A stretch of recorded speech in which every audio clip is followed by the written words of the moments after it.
Okay, well, morning. Thank you for joining Morning. us. Lovely to see a few new faces and new names. Not quite faces yet, and a few regulars, which is lovely to see. I'm Nathan. This is Lucy. We'll do some proper introductions in a minute. Oh, you probably There's Bridie in the background, just making herself comfortable as well. So yeah, thanks so much for joining us for this month's breakfast session. Really looking forward to this one.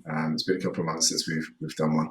We're going to be talking to Lucy in a minute about purpose and brand purpose, and go into detail about how they achieved such a kind of nice and succinct and meaningful statement and applied it at Hymans Robertson. A couple of little bits of housekeeping just before we go. I think we'll be about half an hour, 40 minutes, I think, on this chat this morning. I know everybody's really busy, but we will make sure we allow time for questions as well. So please use the Q&A, which is just at the bottom, and we'll monitor those. And you can see what other people are asking in terms of kind of questions as we go as well. And we'll maybe break halfway for questions, or we'll just cover them all off at the end. This webinar is recording. I assume nobody has an issue with that, given that you're not on screen. But the main reason is so that we can share it afterwards. So if you have to drop off, don't worry about it. Or if you wanted to share it with your friends, we'd be delighted if you did that. It's normally available a couple of days after we've finished, and we type up the notes as well. I think that was it in terms of the housekeeping, other than we have got our next one lined up as well, which I'll tell you about at the end. But just a wee teaser, it's Sif Ray from QuickServe, which are a really interesting business. We'll be talking about navigating change, but I'll remind you of that when we get to the end. Okay, that's enough small talk. Good morning, Lucy. Good morning. Thank you for having me. No, thank you so much for taking the time out to do this. I thought before we went much too further, I'd just probably just cover off our client relationship. Yes. Lucy and I know each Yeah. other 5.5 years. I would say now Lucy and Hymans Robertson were CreateFuture's first client. Yeah. And we have been lucky enough to work with you on and off, probably do something every year for the last 5 years ago, supporting across brands, proposition, marketing work, and yeah, one of our first and definitely one of our favorite clients. But we didn't work with you, again, just a disclaimer, we didn't work with you on this brand purpose, which was very much No. an internal Yeah, it was. project. So just wanted to make that clear, albeit we've picked up and worked with the outputs on a couple of things. So I just wanted to make that clear.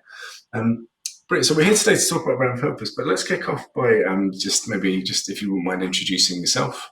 Yeah, sure. So, I'm Lucy. I'm head of brand and marketing at Hymans Robertson. So we're a pensions and lifetime savings consultants. We offer pensions, investment benefits, risk consulting to trustees, employers, and financial institutions. So serving lots of different buyers in different sort of pockets of the pensions and financial services market.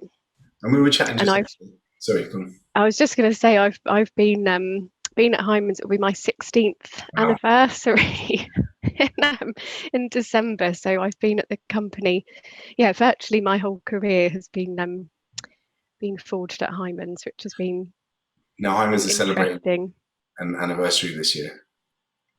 We're 100. So I had a call with someone recently who said we were running an event yesterday, actually a D&I event, and some of our panelists asked me and my colleague, "You're not 100 there," and we were like, "Not quite, but if we added up our collective year's service, we would be well on the way." Yeah, so you're 1/16th, and I know I've met people through working with you who've done like over 30 years there, so it's definitely got a long. It's which is testament to what a great organisation it is, that people join and tend to stay and forge out their careers there over the long term.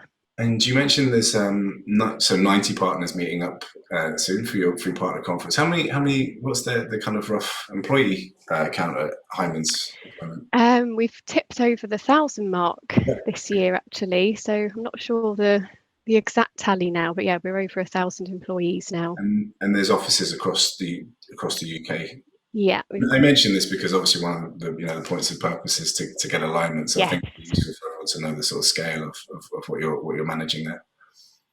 Yeah, we've got Glasgow, Edinburgh, Birmingham, and London. Great. Our 4 offices. And also, I know just from working with you over the last 5 years that certainly that you said you've got many different propositions for different audiences, but there's been a bit of a push for diversification as well, hasn't there, in terms of like the propositions, the value that you offer in Hymans Robertson over the last couple of years. Yeah, there has. There's I guess our core pensions market, it's still a really important part of our business. So advising public sector pension schemes. We've been a sort of leading advisor in that market. That's our sort of grassroots going back to the 1920s, and one of our first clients, Glasgow City Council, are still with us today, which is amazing. But obviously defined benefit pensions are sort of in their decline now. Schemes are planning towards their end game strategy and wind up, and DC pensions are the vehicle of choice now for the majority of employers. So DC's been a sort of emerging market over the last, the last decade really. But yeah, it's looking ahead now to to what other markets and where can our skills be applied elsewhere. And I guess, like most organisations, the role of sort of data and technology, and a fifth of our employees now are sort of focused on that area, tech skills. We've got an insight and analytics team of 250 who do all sorts from developing and So despite it being a 100-year-old organisation, I've certainly always found it to be kind of quite fast-moving, quite a dynamic workforce, very ambitious as well in terms of entering into kind of new markets and developing new propositions. So and we'll come back to that. So we're here to talk about like purpose, purpose. And I was brand purpose, and you corrected me. Actually, it was around the company kind of purpose, and then we thought about apply to the brand further down the line. So I think let's just talk in terms of, I guess, the kind of principles and what for you, why were you keen to look at brand purpose or the purpose for Hymans Robertson as part of your remit? I guess in the context of a diversifying business that is spread across multiple offices, and you've got new teams forming to forge develop new propositions for new markets. So you've sort of got distinct teams focusing on different things across the business, but at Hymans, that one firm, wanting that one firm culture is so important to us. Our values, which we launched, I remember well, back in 2007, which were employee-led. That was all derived from chatting to employees at the time. And we've got our 4 core values of friendly, straightforward, partnering, confident, of really important. But I guess as a company grows in size and diversifying into new markets, how do you maintain that culture and keep that one firm feel? And I think purpose is the sort of cornerstone that glues all of that together. It's the why you're in business, really. So no matter what market you're serving, what team you're working and what you're doing, that purpose remains steadfast. And it's the sort of why you get out of bed in the morning to go and work for a company, why the leaders of the business are there. So we were going through this sort of phase of looking at the structure of our organisation and what we were doing, and our wanting to keep that one firm feel. And it felt like better articulating our purpose was something that was really important to support that one firm strategy. So we did have a sort of it wasn't like we needed to come up with something new, but it wasn't really something that was a living, breathing thing or referenced or used. There was a statement that had probably been written, I don't know how long ago, that nobody could really quite remember the exact combination of words, and it wasn't used all that often. So it was more as part of our sort of people and culture strategy work, and I just had a real passion and interest for that, being someone who does really care about that culture and having joined 16 years ago, when there were just 3 of us in the marketing team and around 200 staff, and seeing that growth and the way we've managed to keep that culture, and wanted to sort of play my part, and I guess had a bit of a vested interest in how that, having that purpose would then feed into a bit of a brand refresh, which followed on from that work, which is where we picked up and did some work with your team again, which was brilliant. Yeah. So, as you mentioned you had the statement, and it was maybe not ideal. What were you aspiring to in terms of, without knowing what the answer was going into it? What were you aspiring to, going into the project? I think that points around something that was, something that everybody knew for starters. So something that everyone could remember. If you were to ask someone what's our purpose, they would actually be able to, more or less repeat it word for word, and not have a tumbleweed moment where people are like, oh, not quite sure.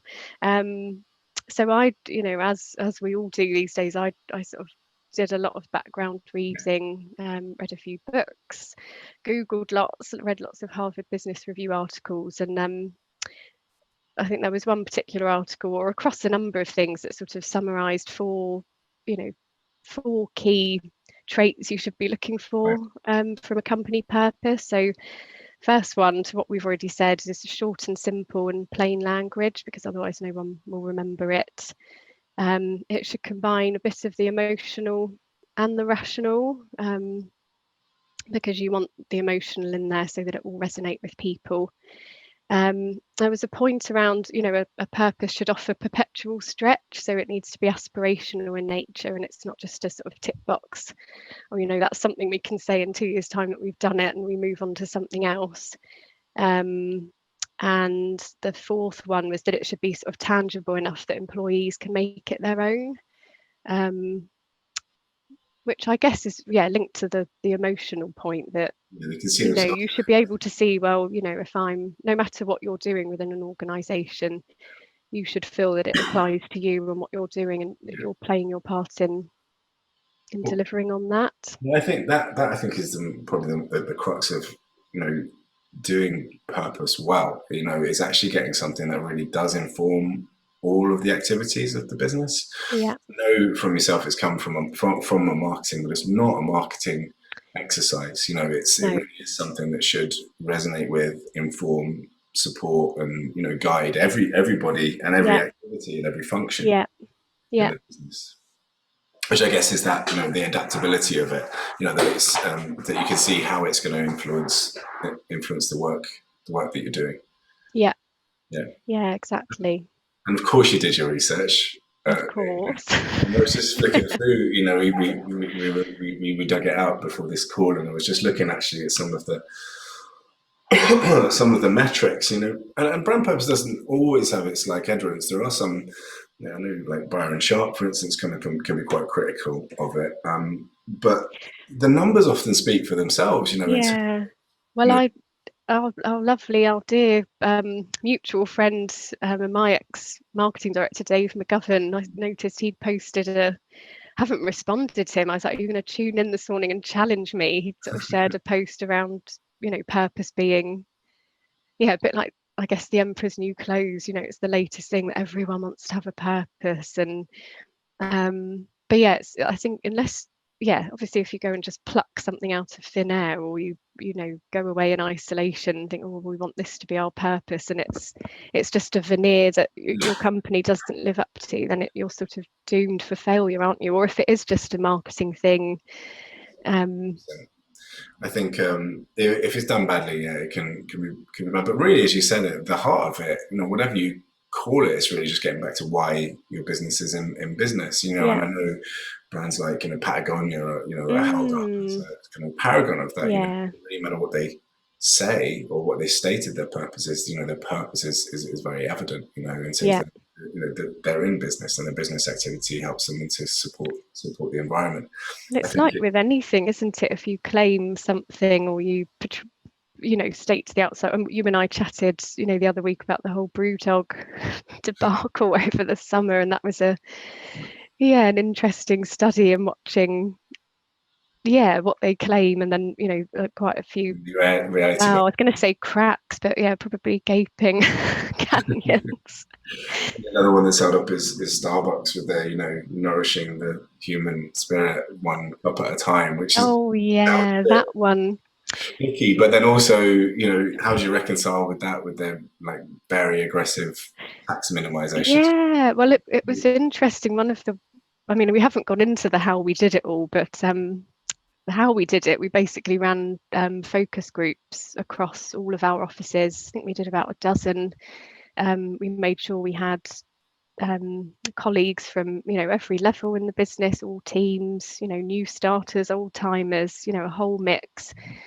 And we did a couple of warm-up exercises, and one of them was we stuck up other companies' purpose statements on the wall and got them to guess if they knew whose statement it was. And yeah, the Starbucks one, the one neighborhood, one cup at a time, they were like, oh, and then I think it was Kellogg's, what's their one? Nourishing families, so they flourish and thrive. And someone was like, but their cereals are packed full of sugar, they're contributing to kids stuffing themselves full of hidden sugars. And I was like, oh, I'd actually quite liked their one, but it's interesting how people respond Yeah.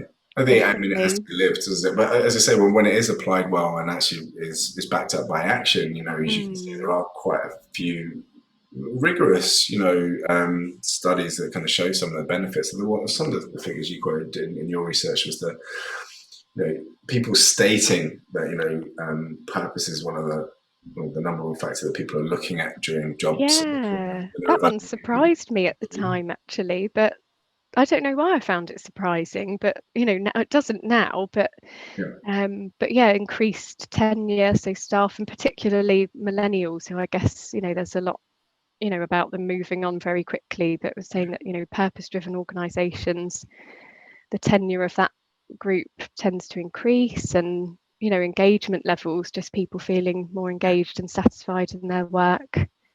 And I guess on for the outward facing piece, you're wanting to build more meaningful relationships with your clients and customers through I guess if your purpose and values are aligned, and of course, yeah, back to the sort of brand benefits, loyal, happy customers and clients make the best brand advocates, of course. So yeah, just helping you to attract the right people, I say. yeah. And then an impact to the bottom line as well. I'm a bit cynical about this one, saying purposeful companies outperform counterparts by a factor of 12. Which shows Yeah. Was that the the I Cotter know, I don't know. is informed. You But I wonder think who they look at and how they work it out. I work in an organisation of actuaries, so Nathan, so I exactly, got to love be a very careful with the statistic. So numbers. in terms of playing to your audience, and I had buy-in. This was driven, our managing partner at the time and chair of the board, they were key stakeholders in wanting to do this, and I was the one knocking at the door saying, well, I can help, I'm happy to pick up the mantle and Yeah. Well, I do the find that easy work. to believe actually, because I know even when I started working with you, there was a number of great initiatives already underway around diversity and inclusion, and around employee satisfaction. And I know you're on the sort of Times Employers best places to work for, and so I can understand that it was actually, yeah, you weren't pushing against a closed door. No, no. Yeah. Great. Okay. So well, let's get into the process then. So how did you go about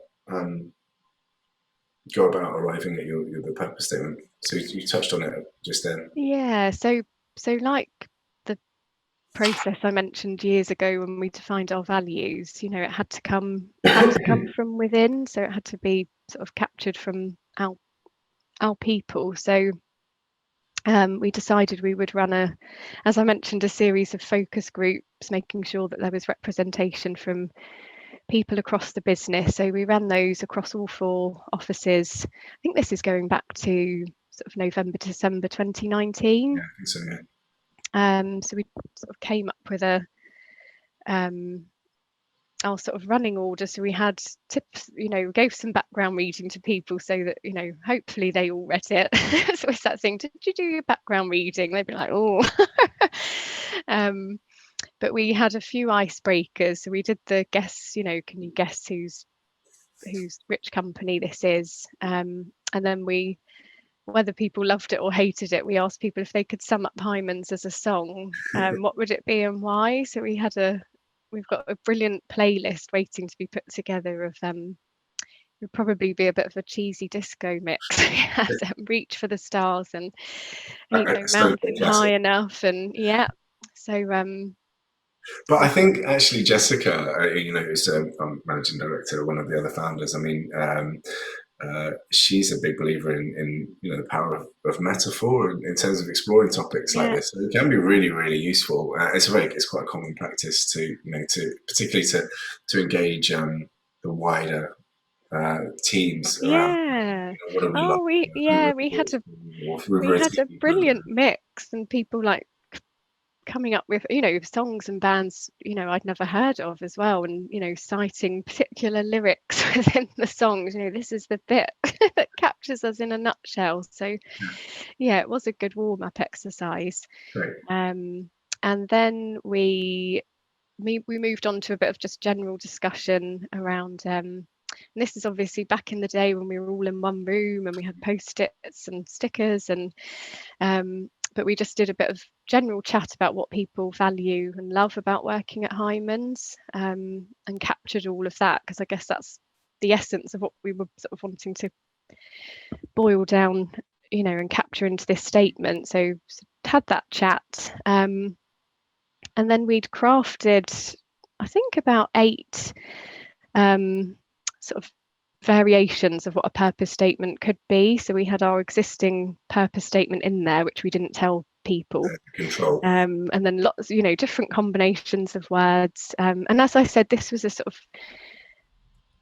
trying to get a better articulation. So it wasn't coming up with something from scratch. I think we felt, have a clear purpose. We just hadn't defined it, and we weren't stating it and using it as well as we could. So we basically put those on the table, gave people 2 different coloured highlighter pens and asked them to just sort of move around the room and go to town, marking up the pages with what they liked, what they didn't like. If they hated it, just cross the whole thing out, circle particular words.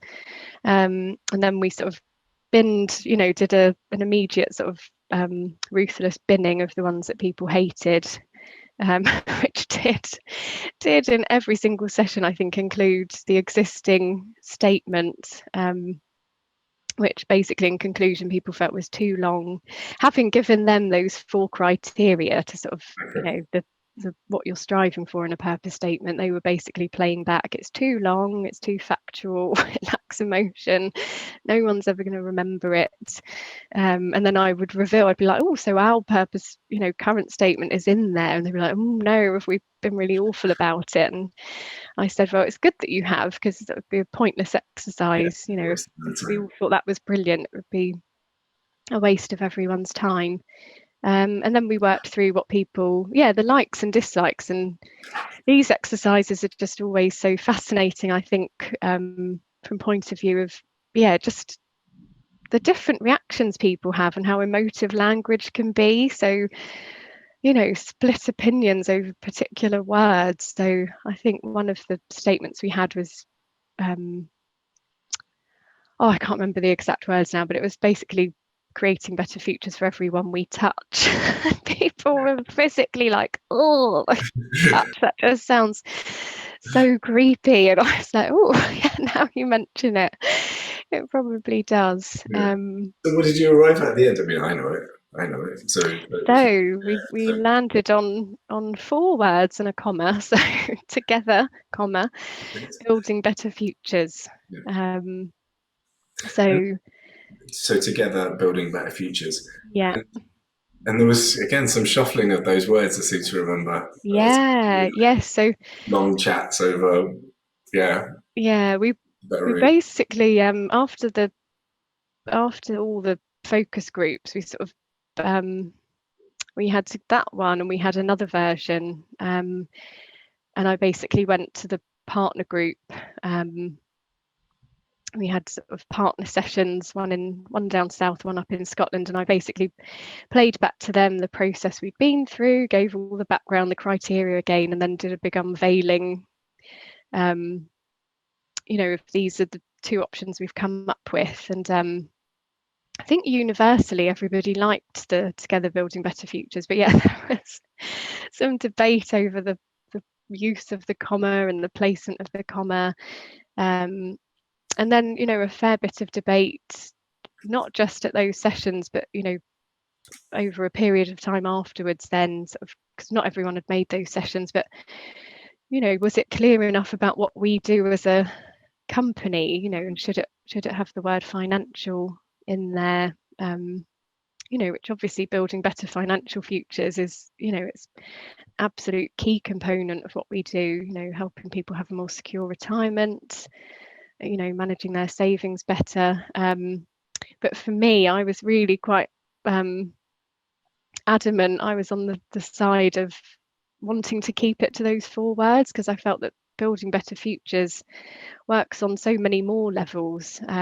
So our commitment to our people, so our HR team's promise at Hymans has always been, this will be the best job you'll ever have. So that commitment to building better futures for our people, all the stuff we do for our community. So we've got our Hymans Robertson Foundation, and commitment to volunteering and supporting charities, and then obviously the environment we all live in, building that more sustainable future. So there are so many words you can sort of slot in actually very easily, and which we've probably done over the we have done over the last year. From a marketing point of view, it works very, very well for us on that level. But yeah, I personally really like. When we worked with you afterwards, it was very easy to find the meaning, and in every single word. yeah, And I like that you put together at the beginning, because you are, from having worked with you, a very kind of collaborative and open and cooperative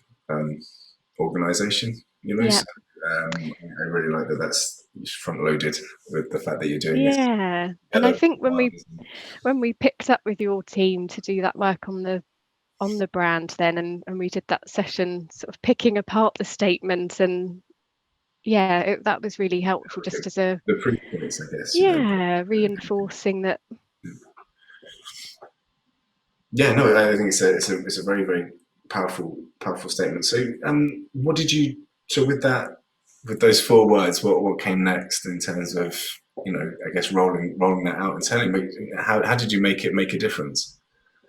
So we initially focused just on sort of rolling it out and embedding it internally. So we'd obviously hit lockdown by the time we were ready to roll it out, I think. So by this point, we were having sort of all firm webinars fairly frequently with our senior partner and managing partner. So the first airing of it was at one of those. So John and Shireen sort of shared it internally as part of one of the all firm webinars. So not a huge, we didn't go for sort of some massive big bang, all singing, all dancing. Authentic and from the top. Yeah, and fed in, and this sums up who we are and what we stand for, and it acts as a good sort of anchoring point and hook really for our strategy. And then lots of, it's just been and that key success for me really has been it has become that anchor point. So all the things we're doing internally and updates, and it's there, it's sort of front and center. Oh, people are using That this it is yeah, independently. Yeah, yeah, they've adopted yeah, it relatively. yes, yeah. And then of course and that's, I think we all recognize the marketing and comms professionals, the challenge of getting something to stick. We're asking people to remember and absorb so much information that I think we just knew that constant embedding and repetition is so important. And I think failure would have been that we'd come up with these 4 words or this statement, and it just got written down somewhere and stored on a directory somewhere and never referenced ever again. Would have been a sign that we'd not not struck the right place, but the fact that, you know, I see it popping up, I see it being used all the time internally, and you know, I'm there obviously every opportunity I can get, and working with the internal comms team, you know, we're all massive supporters of making sure that it gets referenced all the time. But so that's been brilliant. And do you believe it is working or making a difference in terms of guiding behaviour, or informing strategy, or does it really just continue to represent what the ways you were working anyway? I think it probably more of the latter, but I think it acts as a good test. I keep sort Yes. of drumming in, Yeah. saying, you know, if we're forging into new markets or coming up with new propositions, that should be the test, you know, that we're all asking ourselves, the teams at Hymans, or who are we building better futures for? You know, where are we making the difference? Is this better? Is this great? Yeah, This better? yeah, I think it can be really useful as that as you say, that touch point, guiding principle, as well as yeah. purpose. It's valuable in that respect. Have you? I mean, you're a firm of actuaries. Can you put numbers around these things? I mean, how have you any plans in terms of how you can monitor whether this is making a difference to the business?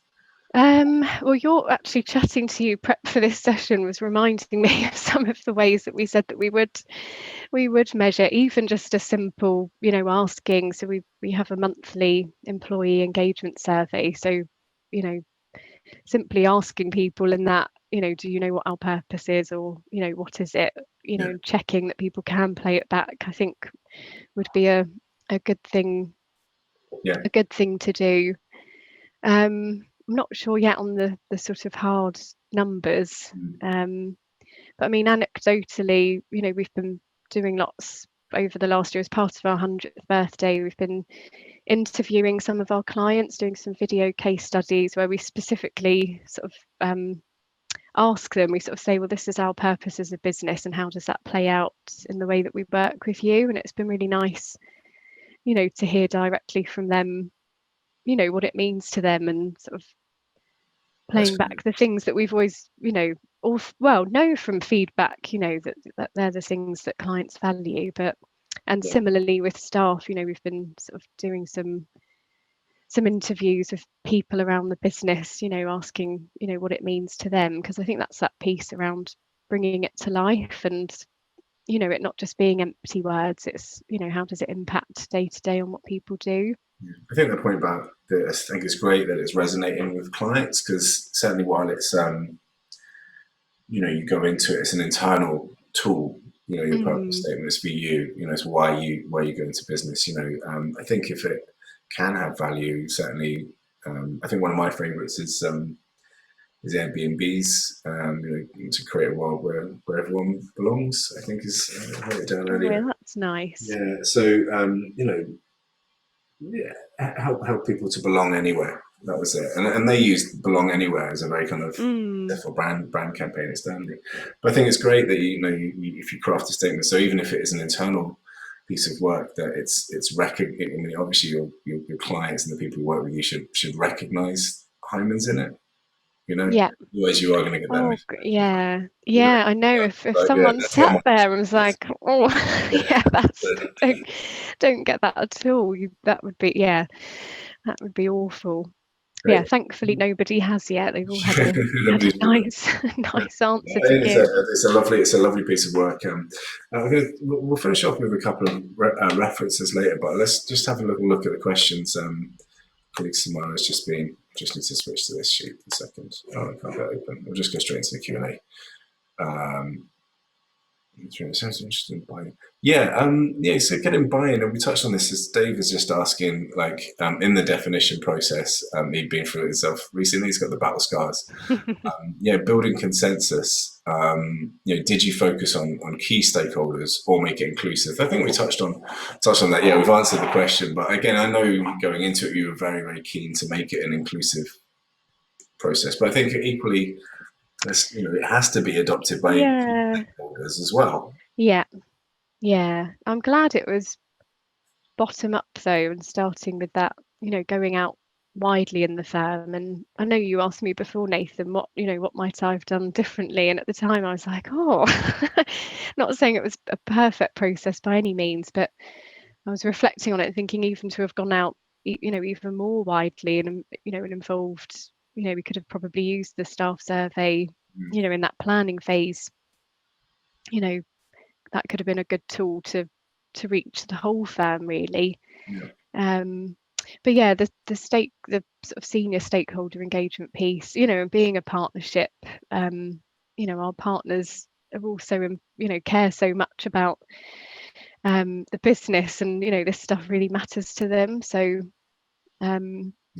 there was genuine sort of, you could tell people's feelings and views were coming across strongly. And I think the biggest thing was this, whether it was the 4 words or the 5 words, and strong feeling on both sides. So yeah, I did spend, my persuasive skills, I think, definitely had to come to the fore, and debating and doing the rounds. Defending the comma and dropping from it.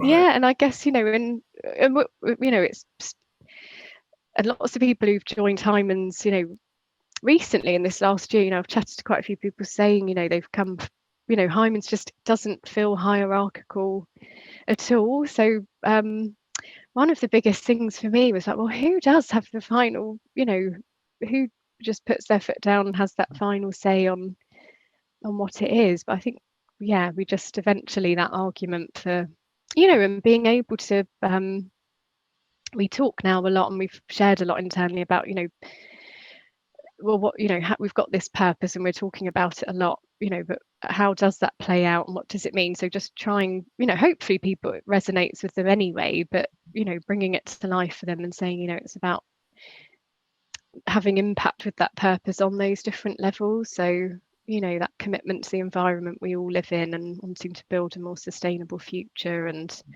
as I say, I think the thing that keeps it authentic is that the purpose statement is reflecting a lot of these initiatives that you're already doing. You didn't have to say, well, we've got a purpose statement. Now we have to backfit, how do we prove it?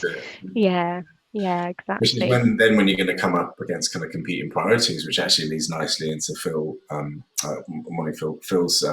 question, and you touched on it a little bit about the way that you're structured. I'll just read this verbatim. So how important is the firm's independent status to following through on its purpose? So, for example, publicly listed companies have a legal duty to serve their shareholders above all else. So that can create conflict with statements of purpose that serve other stakeholders. And, and sometimes, and again, I think this is one of the criticisms of brand purpose when it's done badly was often, are you ashamed of making money? But, rather than saying, oh, we're in business to support this cause, as opposed to actually we're in business to make money, employ people. Obviously I don't feel the two things are incompatible. But yeah, so getting back to Phil's question, does the status, your independent status, help you be more purposeful? Yeah, I think it does, because we're sounds very cheesy and grand, but masters of our own destiny a bit more, and that being an independent partnership, we're not answerable to shareholders, and just in terms of the advice we can deliver to our clients, it means we can do what's right for them, and tailor advice to their circumstances. And one of the pieces of background reading I did was Simon Sinek's The Infinite Game, and there's so many good case studies in there about companies who put short-term profits over that longer-term commitment to their building a really great culture for their people, and the benefits that has then in playing out on how they go about business, and the service their clients receive. So yeah, we'll share a link to that in the write up. The other person whose take I always like is, because it's quite no nonsense. Oh yeah, because he's rightfully cynical of them, but equally, very supportive of when and where it's done well. Stephen Doherty's got a question as whether how the purpose statement fits into any larger brand framework. And It what was, else? What else is important? Has been important for you to document? so for us, the purpose is it's the top of the brand framework. So that's for us. That's the sort of, yeah, as I said earlier, the sort of why we're in business. It's the one firm. No matter what market we're working in, which audiences we're serving, that stays. That's the cornerstone of everything. And then we did develop, with your help, Nathan, and your brilliant team, the supporting messages that then Oh yeah, fall off of that purpose, and then all underpinned by our four core values. And I, in another one of the articles, I can't remember which one it was, there was a nice reference to sort of values act as a company's behavioural compass, and purpose is the sort of philosophical heartbeat that runs through. And I thought that was a really nice, that resonated with me as a sort of, yeah, the distinction between the two. great, good. And Dave was wondering like how you've embedded the language in the employer brand. It's a bit of a weird one because I don't know. You haven't been in the office since I know. we created this. Yeah, do you know, How have we've you built been, equity in this, or as well, I think, yeah, I think it plays out perfectly in the employer brand space, and attracting talent, and you come to Hymans and build a better future with us for yourself, and for feel good about the work you're doing Yeah, for others. So um yeah, yeah, yeah, we're definitely yeah, using it across. But yeah, it's important to, as new people come into the organization, I guess on the recruitment teams, it's important that linking up and making sure you're integrated, in all parts of the business, know yeah, how that, overarching purpose feeds into what they're doing is really important, because the risk is that, you could have a team go off and think, oh, well, everybody loves coming up with something new and different, don't they? yeah. Us in marketing more than anyone else. So I think that's, and actually leads on to Steve Banks, the last question, and we'll wrap up. But Steve Banks is asking about, we want something new in marketing. You want something ownable and yeah, distinctive, but yeah, also a good statement is very honest and natural. yeah, So Steve's asking like, how is it important for a brand to have a unique purpose? External marketing positionings obviously want to be distinct and differentiating. It's just saying that, but is that equally important for something more internally focused? And we had this chat, building better futures. That could be, a building, like, quite literally a building firm. yeah. So a lot of firms could adopt that. So how do we, again, what are your thoughts on that a bit as to how unique it needs to be?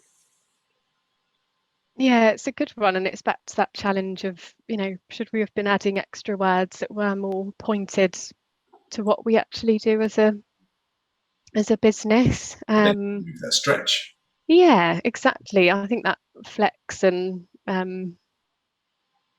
I think it's just, and for me, it is that it is, as much as we love new shiny things, and packaging things up differently, to stand out and help differentiate. For me, the purpose is the longevity piece. For it to work, it needs to sort of, it needs to stay. You need to stay true to it, and for me, it's more about actually bringing it to life. And living up to that purpose now, and proving and showing. And we've probably, it was never designed as a brand strapline, but we probably have adopted it in that way slightly more than we'd maybe intended to at the time when we crafted it, I guess, going into our 100th birthday year. And some of the themes that we've been exploring this past year around, how we live up to that commitment to building better futures, because it's there and it works. We have used it, but it was never designed to be a strap line. And the idea was we would use it selectively, in how we That's market. But something. and but it does look great on Yeah, it materials as well, does. in certain places as well. And again, you can wear your heart on your sleeve there. I think the key point there is, the actions are definitely more important than the words. Yeah, So you want a nicely crafted statement that everyone can remember and so on. But actually, unless it's lived, it doesn't matter how unique it is. And actually, we were chatting beforehand about Verizon's recent one, which is their stated purpose is humanability, which is distinct but incomprehensible. It doesn't mean yeah, anything to yeah. anybody. It So doesn't. how can you prove that you're living up Mm, to that? Ross has got in with a late question there, just around proving the results of this, which are difficult. And I know we talked previously about the fact that when you have regular employee engagement surveys, yeah, interesting to see. It's always hard. I think it'd be hard again for a firm like Hymans. I think it's going to be difficult for you to separate out the work that you've done versus the purpose driven initiatives anyway, because they already yeah, existed. You're already behaving this very authentic. yeah, yeah. I mean, we do annual voice of clients, MPS type surveys. So, we ask about perception of the brand as part of that. So, um, again, it's not really hard quantitative figures, it's more qualitative. Has Same there with been a shift in the types of words people are using? And I guess that's where that brand framework we defined with you guys is helpful, because you would hope, I suppose, where you've got so many layers, if people are, playing back some of our values to us, then that's great, because that's the experience they're clients as getting well. working with us. And Yeah, um, but yeah, that's one. I mean, it's the same with there's so many people still talk about the challenge of proving, having hard numbers on marketing's or brand. value as well. And it's just, but it's all wrapped up into one and the same for me, I think. No, I totally. So I think actually albeit it's anecdotal, qualitative, but the fact that it's resonating and being played back by your clients, and that Yeah. they're seeing um, that statement reflected in the work that you do. And Again, even, because yeah, advocacy, even reducing attrition, improving retention of clients, all these things yeah. are vitally important. And even just people's comfort internally using it. And, because we crafted obviously these client interview case study questions, and all of our consultants and colleagues have been quite happy. There hasn't been any sort of, I think that it proves, that everyone has embraced it, and sort of it feels like us, because, otherwise people would be awkward. Oh, I don't want to ask that, or is that, a silly question, or will our clients think it's a silly question? But, everyone's just, yeah, sort of taken it on and Well, if we're talking run about with it, which things is to good. qualify, that aren't being able to just answer it feels like us, that's when Yeah, you've got it, and it's very hard to define what it is, but I think when you found it, and I yeah. certainly think you found it through that project. So, so thank you so much, Lucy. I really enjoyed the chat as ever. I always Oh, enjoy I did chat. too. Thank you for making the time. Really, really looking forward to seeing you in person soon. I hope it's not too long. Oh, I know, it has been Um, too long already, hasn't it? yeah, but actually, Lucy, we were in the workshop just when the whole lockdown kicked Yeah, off, the and week, we were it was literally, halfway yeah, through we the were workshop. doing all the silly Yeah, elbow and then pumping, weren't we? so we should pick that up again. We should. finish that off. Okay, well, thank you so much for everybody who asked the questions. Thank you for everybody turning up with us to spend some time with us this morning. Our next one is going to be going to be end of November with Sif Ray, who's incredible. She's actually operating operations, but owns marketing as well for QuickServe, and who do kind of online point of sale and ordering systems for restaurants who've obviously experienced massive growth and a lot of change in their market in the last 18 months. And Sif is an expert at navigating change. So Jessica will be interviewing Sif, and it'll be about how both psychologically and practically, we can Sounds guide a good ourselves one. to navigate changes in markets. So that should be an interesting one. So please keep an eye out for that. Lucy, thank you again. Oh no, thank you for inviting me, and thanks for everyone who took the time to join this morning. Great. Okay, if anyone wants to be put in touch with Lucy, then feel free to get in touch with me. I'll put you in touch. If you've got any further questions afterwards, then again, also just reach out. All right, thank you. We'll leave that there. Thanks, Nathan. Okay, take care. Bye-bye. Bye.